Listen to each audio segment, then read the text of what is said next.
What's up para wibu, para manusia yang tidak punya teman buat tahun baru.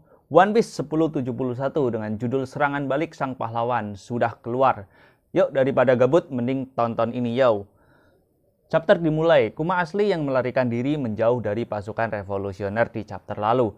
Ia saat ini berteleportasi ke Redland dan membuat orang-orang yang melihatnya panik karena secara tiba-tiba berada di depan mereka. Ia menuju ke arah tembok besar yang menghubungkan pelabuhan ke Merryojazz. Tujuan dari Kuma sendiri masih belum diketahui. Oke, kita kembali ke Pulau Egghead. Luffy tidak berniat menyerah. Mereka telah menutup dan memblokir semua pelabuhan serta menghancurkan kapal-kapal di Pulau Egghead. Luffy dengan angkuhnya tidak mengakui Luffy sebagai Yonko. Kita pindah tempat ke lab.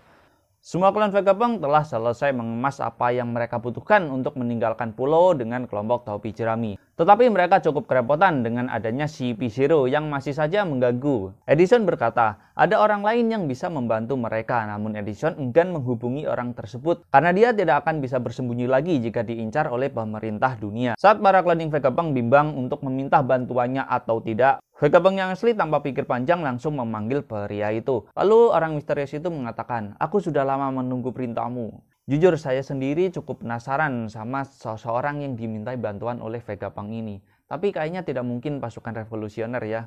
Soalnya pasukan revolusioner sendiri sedang berada masalah dengan si Kuma yang tiba-tiba melarikan diri tentunya. Di sini Vegapunk dicipir oleh cloningnya tentang sikapnya yang tidak tahu malu. Ya selayaknya ilmuwan yang cenderung mikir pakai logika, dia tidak peduli norma ataupun kepikiran resiko orang yang akan dimintai bantuan nanti. Saat sudah benar-benar siap dan plan pelarian mereka sudah matang, Vegapunk menghubungi kelompok Nami kalau mereka sudah siap. Ada beberapa reaksi di sini. Usopp dan Nami tampaknya keberatan dengan membawa mereka bertuju. Sanji tidak peduli selama Lilith itu ikut. Dan Franky sangat senang, bahkan antusias, mengingat bakal ada 7 ilmuwan yang bakal naik ke kapalnya. Di sisi lain, Luffy dan Chopper yang masih terpisah dengan kelompok Nami mengejar Bonnie yang hendak mengejar Vegapunk. Tiba-tiba kubah pembatas menghilang meskipun tidak ada seorang pun yang mengontrol atau melakukan sesuatu. Luffy bertanya-tanya apakah ini mungkin jebakan, tapi Satoshi juga terlihat bingung. Mereka akhirnya memberanikan diri untuk menerobos masuk. Dari dekat terlihat kapal SAP Taisen Shanigo. Luffy memutuskan untuk menghancurkan Shanigo. Kaku berinisiatif untuk menggantikan Luffy dengan teknik Yagukyo. Tempest Kick Sky Slasher! Akan tetapi Zoro yang berada di kapal merasakan bahaya. Dia bangun dan memblokir serangan itu. Seketika terjadilah pertarungan antara Zoro dengan Kaku. Namun meski durasi pertarungannya sangat singkat, tampaknya Kaku berada di posisi yang terdesak.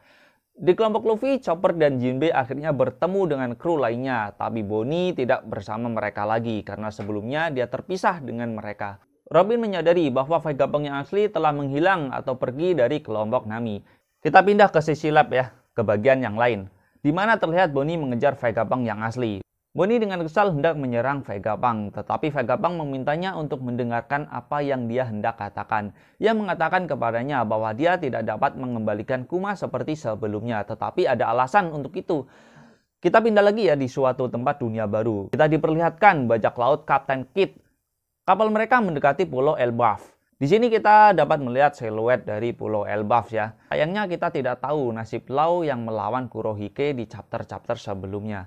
Oke, kita sampai ke panel terakhir. Pindah ke pangkalan Angkatan Laut G14. Wakil Laksamana Garp datang dan hendak membawa pasukan untuk menyelamatkan Koby. Tampaknya dia sedang berdebat dengan wanita yang sepertinya seorang penanggung jawab di G14 ini. Wanita itu menjelaskan bahwa pasukan sedang dikerahkan untuk menyerbu Pulau Egghead.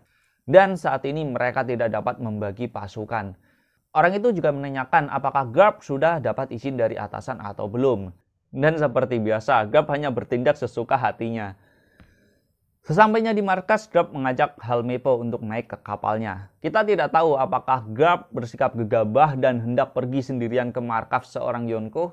Misal dia datang dengan sebagian pasukan yang ada di beberapa chapter lalu menunggu izin untuk menyerang, itu saya rasa tidak cukup. Atau misal semua pasukan di markas G5 termasuk pasukan rahasia SWOT yang masih di situ ikut membantu, saya rasa tetap masih kurang ya, mengingat Yonko Kurohige cukup berbahaya lagi licik. Apa ini adalah tanda dead flag untuk si Garp? Ya sebaiknya kita tunggu aja di chapter 1072 nanti. Oke, dan kabarnya minggu depan masih libur ya. Jadi harap untuk bersabar nakama. Dan ini mengakhiri pembahasan chapter One Piece 1071 kali ini. Jangan lupa juga untuk nonton video saya yang lainnya tentunya.